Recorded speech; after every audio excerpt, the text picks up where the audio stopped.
tract of land. Pitri Gana Adipatahi, who is the chief of the Pitas. Upadhavati, worships in devotional service. Mantram, hymn. That hymn is, means like a poem or something like that. It's not him meaning he. So, Imam, this. Cha, also.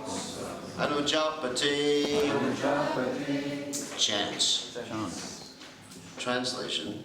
Shukadeva Goswami continued, in Hiranmaya Varsha, the Supreme Lord Vishnu lives in the form of a tortoise, Kurma Sharira. This most dear and beautiful form is always worshipped there in devotional service by Aryama, the chief resident of Hiranmaya Varsha, along with the other inhabitants of that land. They chant the following hymns. So purport by His Divine Grace, A.C. Bhaktivedanta Swami Srila Prabhupada Ki Jai. The word Priyatama, dearmost, is very significant in this verse. Each devotee regards a particular form of the Lord as most dear. Because of an atheistic mentality, some people think that the tortoise, boar, and fish incarnations of the Lord are not very beautiful. They do not know that any form of the Lord is always the fully opulent personality of Godhead, since one of his opulences is infinite beauty. All the Lord's incarnations are very beautiful and are appreciated as such by devotees. Non-devotees, however, think that Lord Krishna's incarnations are ordinary material creatures, and therefore they distinguish between the beautiful and the not beautiful. A certain form of the Lord is worshipped by a particular devotee because he loves to see that form of the Lord, as stated in Brahma Samhita, 5th chapter, text 33. Advaitam achyutam anadim anantarupam adyam purana purusham navayo anamcha.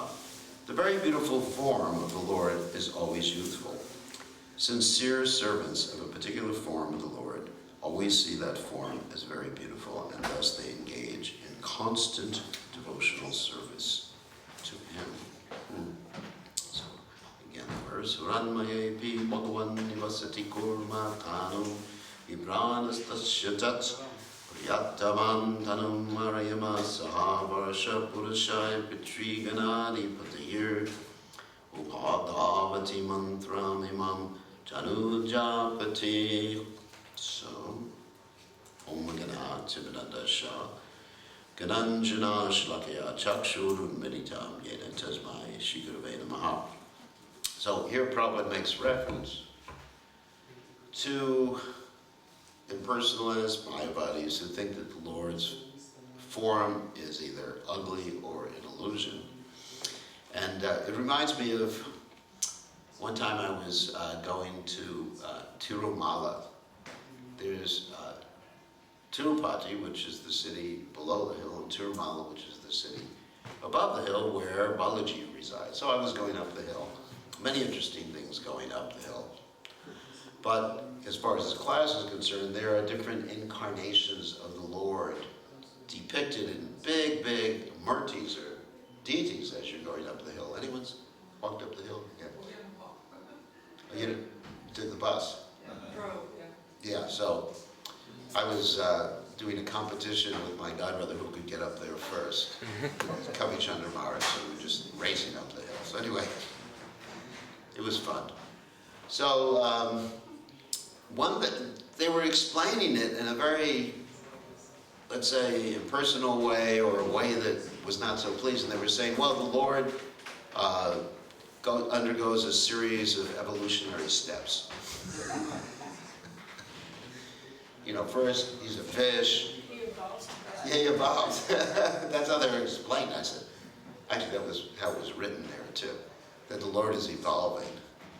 You know, finally, he takes a human form, and then God knows what happens after that.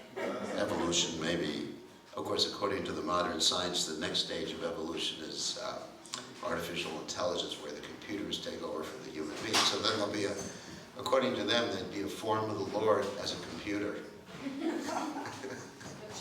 Yeah, the chip incarnation. So,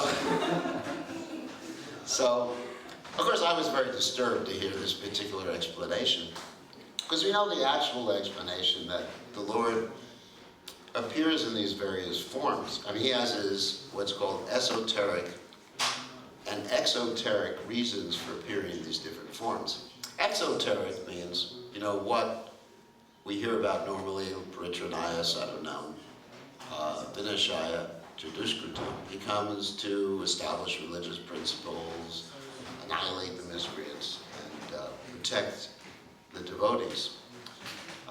And, you know, certainly in the case of the Kurma avatar, he did that, because he performed a very important function of balancing the Mandara hill as the demons and the demigods, they were churning to get the nectar, the Amrit.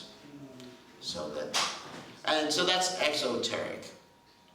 You know, what was he doing? Basically helping the demigods. And of course later on, he, that is Krishna, appeared as the Mohini Murti form in order to bewilder the demons so the demigods could get the nectar. Of course, certain demons like Rahu, they were not so much bewildered, but that's another story in the Bhagavatam. So that's exoteric. But esoterically, for me actually that's much more interesting, because as Prabhupada explains, that this business of Paritranaya Sadhanam Vinashaya Chadushkritam could be accomplished by Krishna's devotees, Krishna's energies. Certainly, Krishna's devotee, of course, you have Durga, who's in charge of this material manifestation. She's perfectly capable of destroying or annihilating all the miscreants. Just like sometimes you see in West Bengal, a picture of Durga who is standing on Lord Shiva. Some of you may have seen this picture. And it's an interesting picture. I was always wondering, is she fighting Lord Shiva? Sometimes the devotees say, no, but she's not fighting Lord Shiva. What's happening, she's killing all the miscreants. And Lord Shiva, she just goes, I don't want to say wild, but she's just like controlling them out of control. She's killing them out of control. And Lord Shiva has to say, stop. And the only way he can stop her is by, you know, lying down on the ground. And she steps on him. And she has this sore and there's blood and all these heads are around her neck. Pretty interesting. Durga Puja. And they celebrate that in West Bengal. So she's perfectly capable of killing all the miscreants. And Krishna's energies, Parasya Shakti, Vavadaya Vashuyate, Svabhavaki Jnana Bala Kriyacha. Krishna has multifarious energies, and they're all capable of controlling us, killing us, protecting us, whatever. They're impossible to overcome. So then why does Krishna come down? That's the question raised. To annihilate miscreants or do the other procedures we mentioned, or Krishna mentions in the Gita, like killing Ravana, or killing Aranyakashipu, killing Aranyaksha. The reason Krishna comes down is to enjoy. Actually, if you have to analyze God's psychology, like put him on the psychoanalytic couch, so to speak, why does God do anything? To enjoy. There's no other reason. That's what it means to be the cause of all causes. His psychology is also the cause of all causes. Like if you ask us, you know, why do you do certain things? Well, when I was young, my mother spanked me a lot. So therefore, you know, I don't like belts. I don't wear belts on my pants because my mother used a belt to hit me with. So that, you know, that's my psychology. I'm being open, honest about that right now. So, but Krishna, it's not that Krishna doesn't like ropes, because of when he was young, his mother tied him up. Why do you have this phobia of ropes? Because I'm suffering because of post-traumatic stress. Because Yashoda used this rope to tie me up to a grinding mortar. Anyway, no, Krishna does things because he wants to, he enjoys. He's not forced. We are forced. He kaschit shanamapi jata tishtati karma krit karyate yavasa karma sabra prakriti jagate. We're forced to act helplessly according to the impulses born of the modes of material nature, unless we happen to be, pure devotees, which is pretty unlikely. So, but Krishna is just enjoying himself. So what is he doing as karma, for example? So he's enjoying himself, acting as the pivot point for the Mandara ocean, because he wants to have his back scratched. And it's described that ostensibly, he's needed to act as the pivot point of the Mandara hill. But he has itches in his back. Of course, not that he has itches in his back because there's some problem. He has a back issue. But he's enjoying the devotees and the demons serving him. He's engaging them in service. And also it's described in the Bhagavatam that he wants to have his jewels polished. So he's, you understand, he has jewels. Because he's not an ordinary tortoise. Obviously. It's not often you see a tortoise with jewels on him. Or a tortoise with a peacock feather. If you do, pay obeisances. Because Prabhupada says that the Lord has incarnations in every species of life. That's amazing. And even species that are not species. What do I mean by that? Like half man, half lion is not a species. I've never seen any of them running around. But, so in other words, more than 8,400,000 types of species he has of incarnations. Of course, it's always the same transcendental body of Jopisana Yatma, Putanami Suropisham, Praktim Swamadistaya, Samavami Yatmamaya. It's always the same transcendental body, but he's just looking differently. He's the expert mime. I don't know if any of you have seen when you were young mimes. You know what a mime is? Some of you older people would understand what a mime is. A mime is someone, a mime is someone who just said, it doesn't say anything, but he actually goes on the stage and can look like different things just by changing his facial expression and acting in certain ways, and it's very dramatic, very wonderful. So Krishna, he's basically an actor. That's what Leela means. Leela means pastimes, acting in different ways. So he's enjoying himself doing all these things. That's it. And in addition, he's attracting us by his pastimes. That's another really important reason. Because as Prabhupada said in the beginning of Krishna book, that unless Krishna comes down and enacts his pastimes, we would have absolutely no idea of what God looks like. We would just make up our own conception. Like there was one pre-Socratic philosopher who said, referring to the anthropomorphic argument against the existence of God. Anthropomorphic means that we're just projecting. We're thinking God has two arms, he has two legs, because we look like that.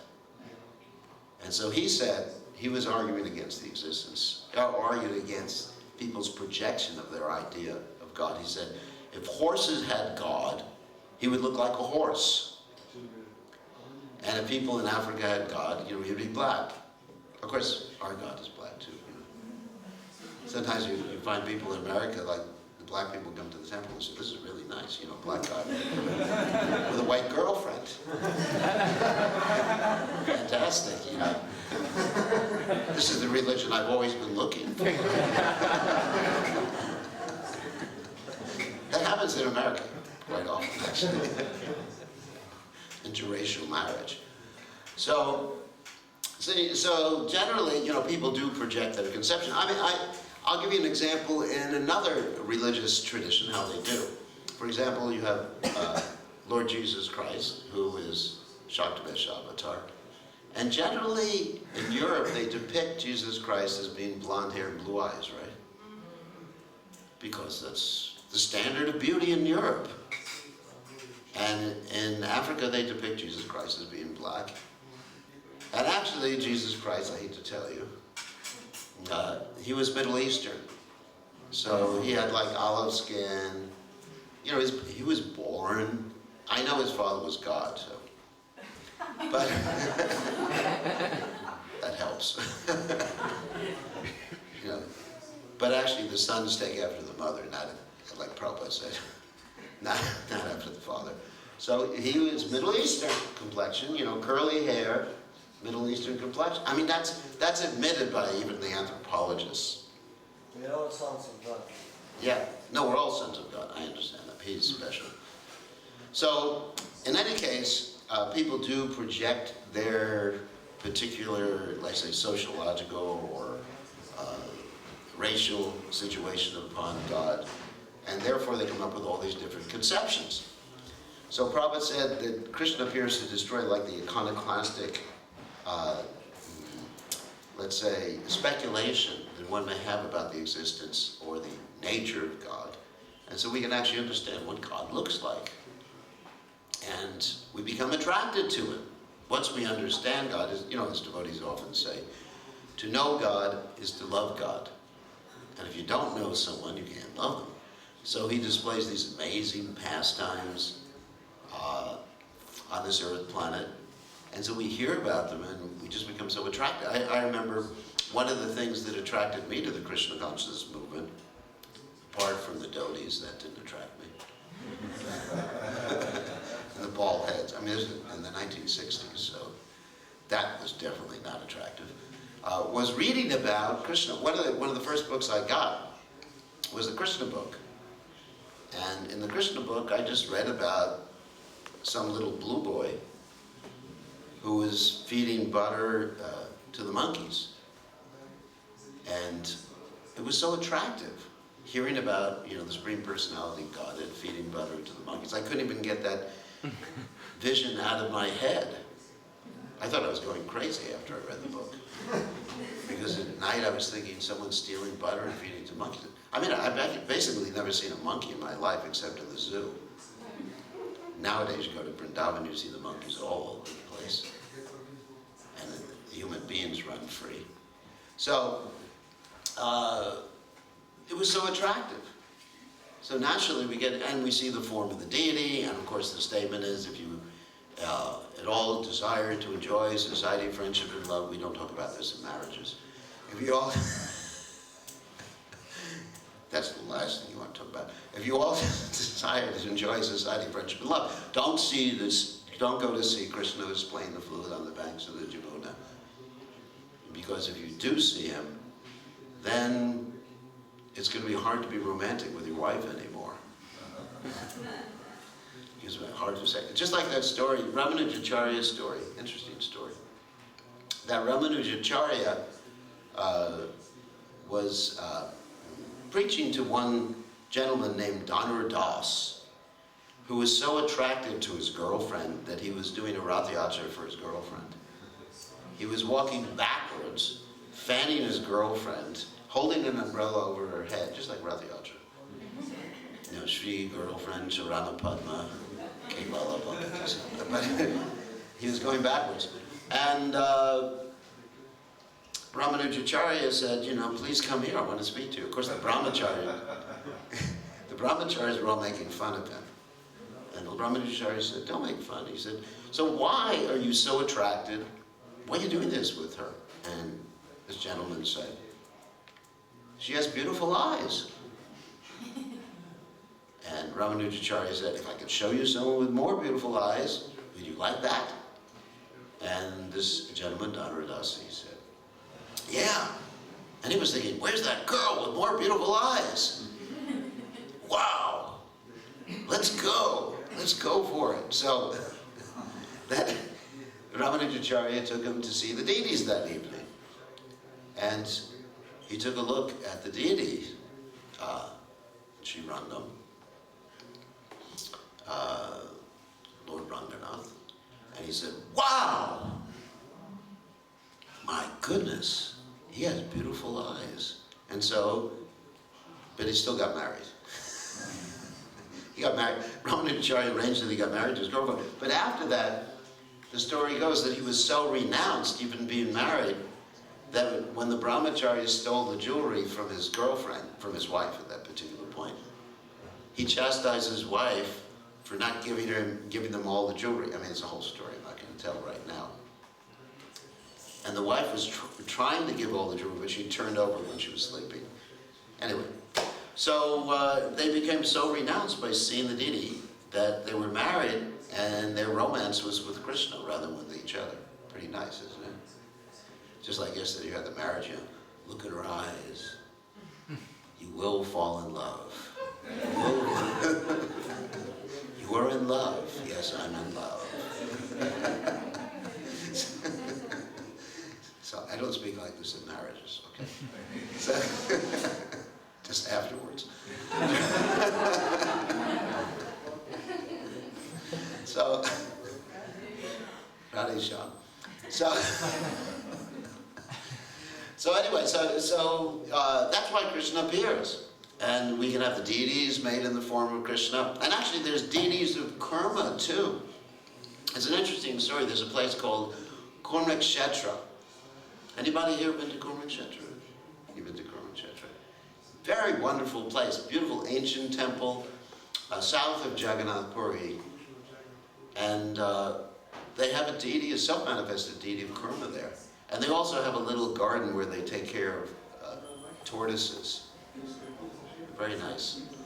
And so that Kurma, Ramanujacharya was thrown there actually one time by Lord Jagannath, because he went to the Jagannath temple and he saw that they were acting a little bit too spontaneously in their deity worship. And so Lord Jagannath, he was trying to correct that. Oh, you should do Vaidya instead of Raganuga. And Lord Jagannath, he was appreciating the Raganuga worship of his devotees, and he didn't want Ramanujacharya to interfere, so he threw Ramanujacharya to Kurma. And then Ramanujacharya first thought the deity was a Shiva deity, but then when he understood it was Lord Kurma, he was very happy, began to worship Lord Kurma. So here we see in this particular verse in purport, Aryama, who was actually the head of the Pittas in Pitriloka. Pitriloka is where you go when you have a nice son who performs pinda for you, and he pays your bill there in Pitriloka. And when he stops paying, guess what? Ashine Punya Marcha Loka Pishanti, you come down to the earth planet. So that's Pitriloka. So that's why it's important to have a good son to get married. So this one's a positive marriage thing. Why it's important to get married, to have good sons, so that they can perform pinda and you can stay in Pitriloka. Okay, so there's a positive thing there. So, and if you can't get married and have a son, at least preach to people, make people devotees, and then you'll get the benefit of their devotional service, and then go back to Godhead, which is better than Pitriloka. So, anyway, so this is Aryama. He's in charge of Pitriloka. He's one of the 12 Adityas. That means the sons of Aditi, who is the mother of the demigods. I think they can open the curtains in a second. So, anyway, so he's worshiping Lord Tortoise. And Prabhupada here comments something very, very interesting. That the devotees, Jai Shri, Shri, Panchatattva, Shri, Shri Gauranatai Ki Jai. The devotees of particular forms of the Lord are very attached to those particular forms of the Lord. Which is very interesting, because the Lord has unlimited forms. And the Lord has unlimited devotees who are attached to these different forms. And the devotees are so attached to these different forms that even if they're advised to worship a different form, they won't do it. There's stories in Chaitanya Mahaprabhu's pastimes. For example, you have Anupama, who was the brother of Rupa and Sanatana Goswami.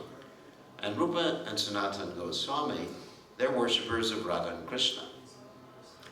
And they advised Anupama, who was a worshipper of Lord Ram, that better you worship Radha and Krishna.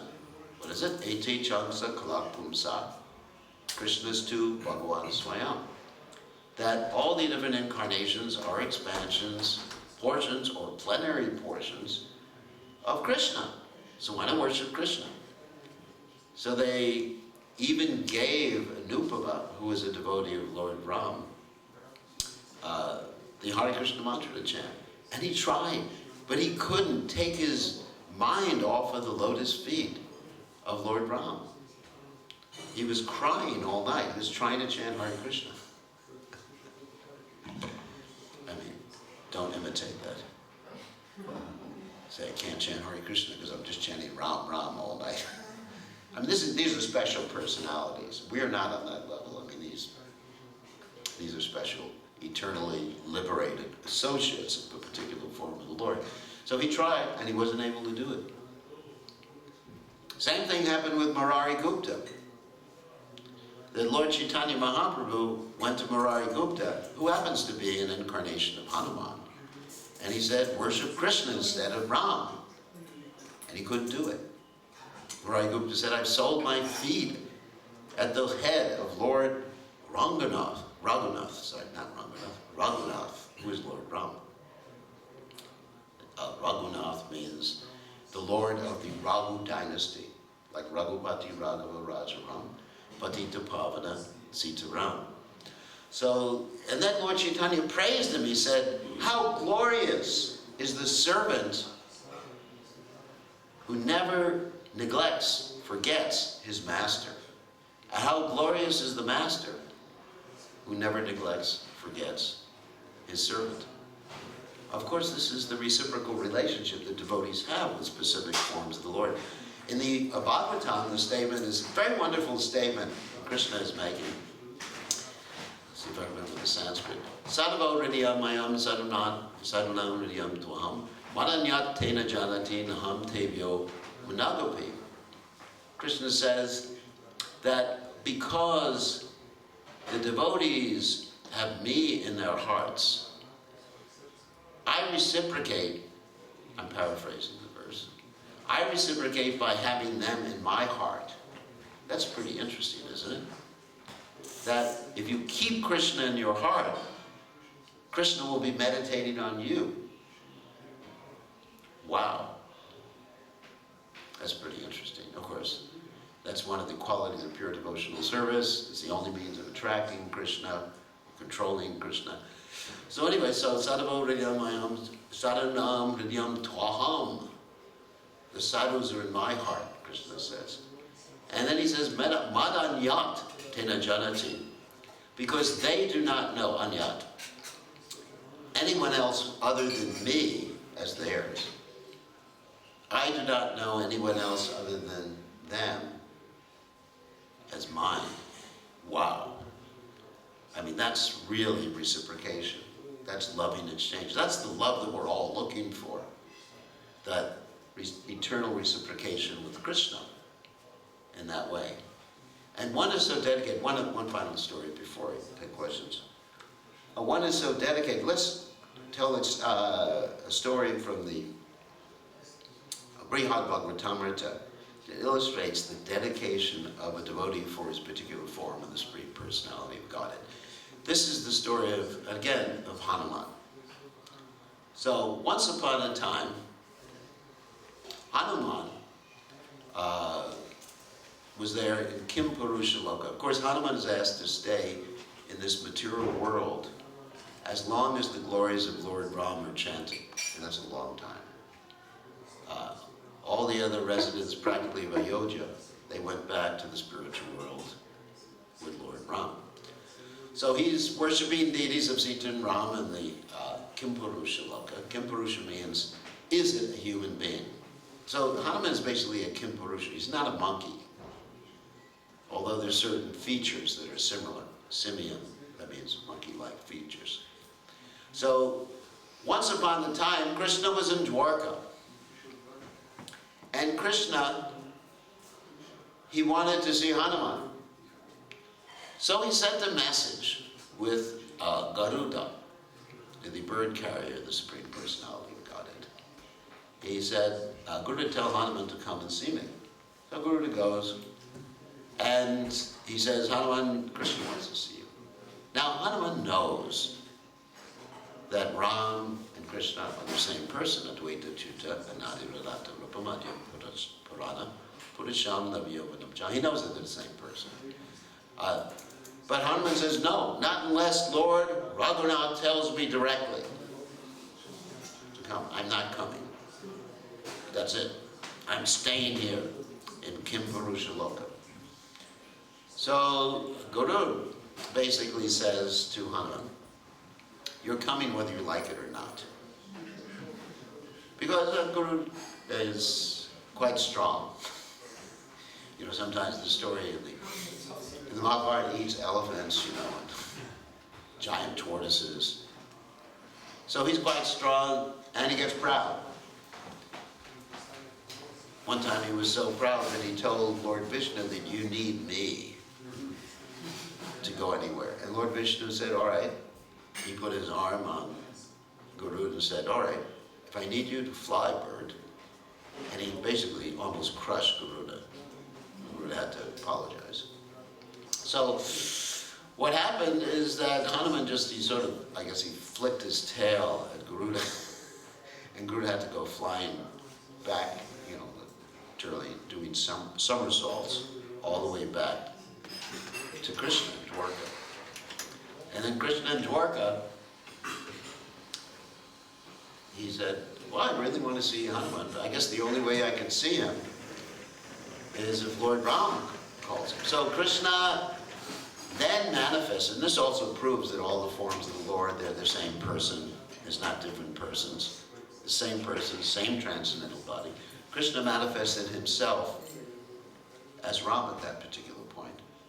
And Rukmini as Sita, and Balaram as Lakshman. And so he said, now you can tell him that Ram is calling him. So Guru went, told Ram was calling him, and then Hanuman flew on his own power to see Ram and Sita, who was actually Krishna. So it's the same person, that's the point. So, but devotees are attracted to particular forms. We have devotees in the Krishna conscious movement who are so attracted to the form of Lord Nrsingadev. That's their Ishtadeva. They just meditate on Lord Nrsingadev. Everyone has their own personal, individual relationship with a particular form and a particular rasa. It means a taste, or a relationship with a particular form. It's all individual. Krishna consciousness is so nice like that. So, any questions? Yes? I just wanted to add something to that story you told about Durga stepping on Lord Shiva. Yeah. Because in Bengal, if you make a mistake, you do this. Yeah, That's why she's standing there with her tongue hanging out, because she stepped on her husband. That's true. That's funny. That is true, that she was just like so upset that she stepped on her husband that she hung her tongue out of her I was mouth. thinking that's where the expression comes, bite your tongue. Yeah. Yeah, their tongue is hanging out there. Thank you for adding that. It's actually quite a humorous thing. You see, in different cultures, they have different expressions. You're going now? Yeah.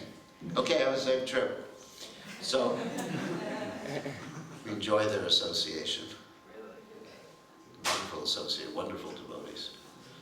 So, any other questions or comments, or arguments, or problems?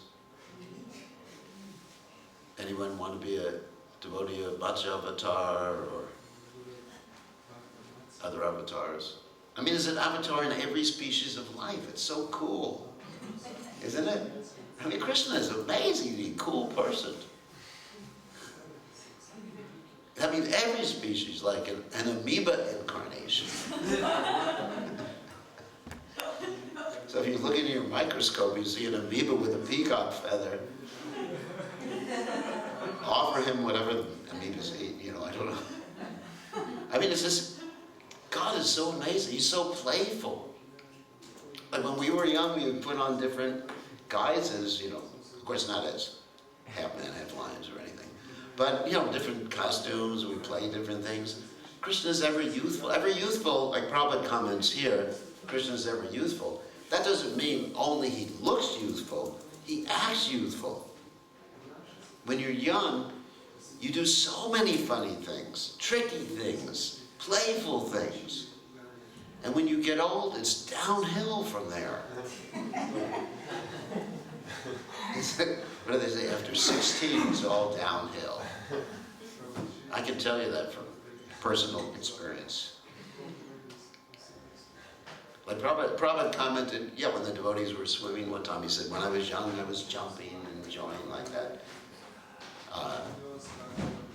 Prabhupada was remembering that. So it's, enjoy your youth while you can.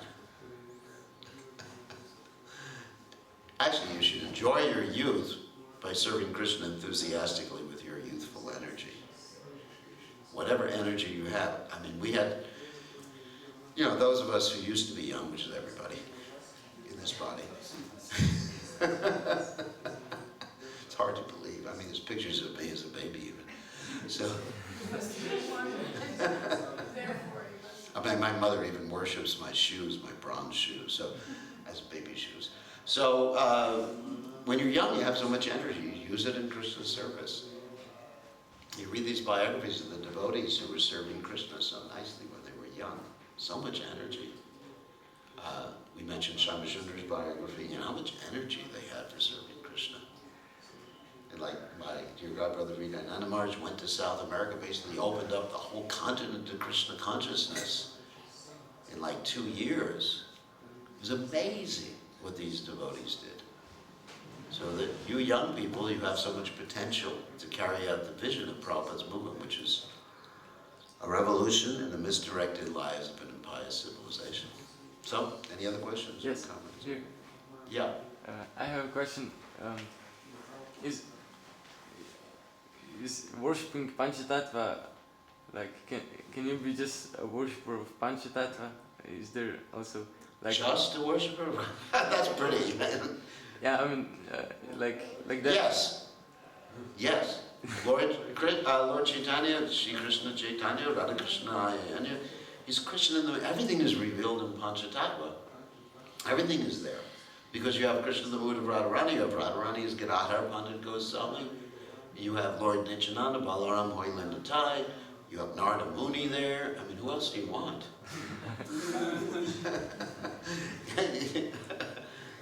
Isn't it? I mean, wow, Advaita Acharya.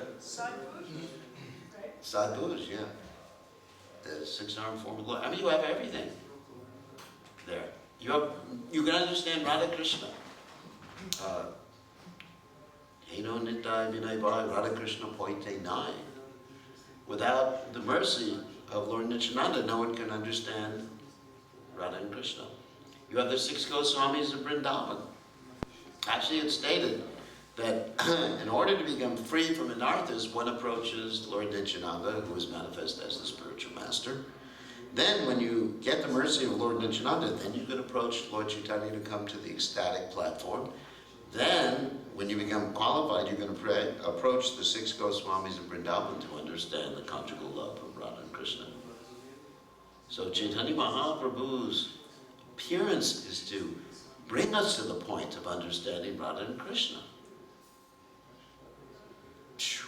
Panchatattva, ki jai, you know. And they are very merciful. And when you worship Lord Chaitanya doesn't consider like the offense. I mean, of course, don't commit offenses. That's why we chant the Panchatattva Maha Mantra before chanting Hare Krishna. But when you go to Vrindavan, you have to be very careful. Your offenses become magnified. Very dangerous. We see devotees sometimes they go to Vrindavan and they're not attentive. And then they may commit offenses. So keep worshiping Panchatattva, you'll be all right. And that's Panchatattva attracting so many people here. The whole country of Slovenia. Yeah. Maharaj, you said this verse about Krishna having in his heart the one who somehow... Okay, Krishna has his devotees in the heart. In other words, he's thinking of devotees. It's not that you look at Krishna, well, I don't know. But anyway, it's not that, it's like Hanuman, tearing apart his heart and there's Sita Rama's side. But it's sort of a metaphorical statement. I wanted to ask, he kind of makes this the mantra statement exclusively, but he's in him all living beings are somehow included, especially devotees. So what does he? Yeah, I mean we're all parts and parcels of Krishna. In one sense, Krishna is everything is within Krishna. 9th chapter Bhagavad Gita discusses this. Layatathamidam sarvam jagadavyakti murtina matstani sarvabhutani mahamte shuvastata. So, in one sense, yes, everything is within Krishna, but Krishna in his original form, Goloka Nivashati Akilatma Bhuta, he always remains in Goloka Vrindavan. So there's different manifestations, forms of Krishna, and I believe later on in this chapter we're going to be talking about the universal form of the Lord. I think it's probably the next verse, I know. Let's see. Yeah, that's the next verse. Actually, that's coming up tomorrow. Then the next verse talks about the universal form. So Krishna has one, and the universal form is a temporary form of the Lord. It's not, in one sense, the real. We'll talk about that tomorrow. I don't want to give away tomorrow's What class. about if we have devotees in our heart together with him? He's always. If we become devotees in our heart, what happens in our heart? Krishna's always in our hearts now as the Paramatma. He's accompanying the individual soul in this material world. And Krishna's always in your heart. But speaking in a metaphorical sense, Krishna is not in our hearts now because we're not, in the hearts means to love someone or think of someone all the time. Just like there's one mantra, I don't know if you did that in the marriage yesterday, one mantra that because I've done a lot of marriages, who has given this heart and to whom? Anyway, I don't know, I don't think that mantra was done yesterday. But anyway, there was, they did Yeah, that. they do it in Sanskrit. Oh, in Sanskrit. Say it in English. Yeah, because usually we do it in English, too. Who was given this heart and to whom? It's not something for a sannyasi to talk about. So, who's given this heart and to whom? So it's not that you literally, ripping out your, the pump in your chest and giving it to someone. But it's a figurative statement of just like loving someone, thinking of someone, and picturing someone in your heart. I mean, that's the seat of emotions anyway. That's where the soul is, in the heart. So in that sense, to really have Krishna in your heart in an emotional sense means you have to be advanced in devotional service. Does that make sense? There's an emotional sense and there's what we call an ontological sense. Ontological means obviously Krishna's in the heart. But in an emotional sense and in a meditative sense, Krishna in the heart means that every minute, Rama Raghava, Rama Raghava, Rama Raghava, Ramshamam, Krishna Keshava, Krishna Keshava, Krishna Keshava, Pahimam, Kirtaniya Sadari. I mean, that's what it means. I'm asking about the seeming paradox of Krishna demanding exclusive attention, but then again he's always with somebody and he identifies with all the devotees. So what about our relationship to his accompanying? Well, Krishna can be doing infinite things in infinite places simultaneously. It's not that he's with... like when Krishna was with one wife in Dwarka, it's not the other wives have to wait, 16,108 days. And they would take their number, like you go someplace, you pull out a little piece of paper. What is your number? 16,108. Oh my God. I'm going to be old before I see my husband again.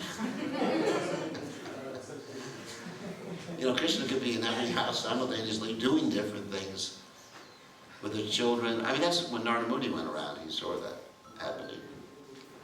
So, Krishna can do anything. He can put an elephant through the eye of a needle. once you have said that we are conditioned, since a conditioning of the soul, since sleeping and Eating, sleeping, mating, depending. yes, and since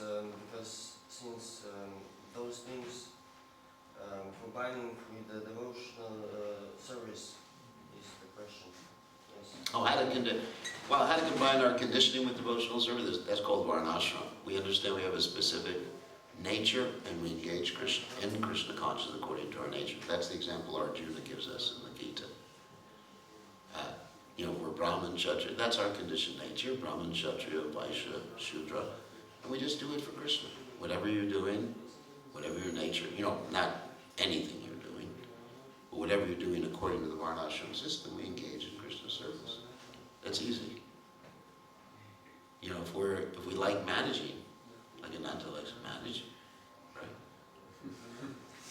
He loves it. No, he doesn't. I know he doesn't. But anyway, he's doing it out of devotion. So if someone likes to manage, let them manage for Krishna. If someone likes to preach, let them preach for Krishna. If someone likes to do deity worship, let them do deity worship for Krishna. If someone likes to build buildings, let them, or artists, or music, let them do it for Krishna. That's how we utilize our nature in Krishna's service. And that way we're happy. Because if you try to imitate someone else's nature, you're not going to be happy. Even if you can do it well, you're not going to be happy. Krishna teaches us that in Gita. All right, any other quick questions before we end and take prasadam? No? Okay, I want to thank everybody. All glories to His Divine Grace. Srila Prabhupada, ki jai. I want to thank everybody for joining us online. Budava from Mexico. We got people from Mexico, Trivigram from here.